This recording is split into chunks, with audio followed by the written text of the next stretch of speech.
succeed, no? Ito na po. So, as we are saying, no, about the America First policy, sabi nga po natin, clear ang binibigay ngayon. It prioritizes the US interests over global cooperation. Di bali nang taasan ko yung taripa sa inyo. Di bali nang tanggalin namin yung aming membership sa inyo, no? Di bali nang hindi ko respetuhin ang mga agreements na dating nag-bind sa atin para lang ma-promote ko, no, ang kapakanan ng mga Amerikano. I will do it. It's the America First policy, okay? Sige. So yes, another one, no? Isa pa sa mga makikita natin. And by the way, no, ay nakalimutan kong ilagay sa PowerPoint ko, no? PDF na pa naman na ito. Pero sige, paki-type po diyan sa ating comment section ang mga letters na NSS, okay? It's the National Security Strategy, no? Parang ang eksena, nire-revive nitong National Security Strategy, yung tinatawag natin na Monroe Doctrine, no? Ano po ba yung Monroe Doctrine? Nilagay ko ba ito sa PowerPoint ko? Yun, alright, no?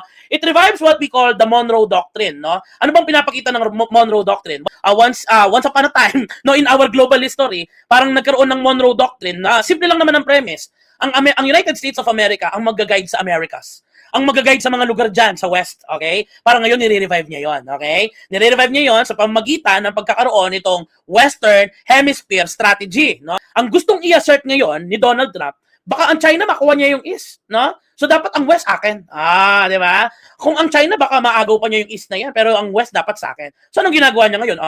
He asserts his dominance over the region. At ito na po yung dahilan kung bakit papasok, no? Dito sa atin ang enkwentro na number 1, no?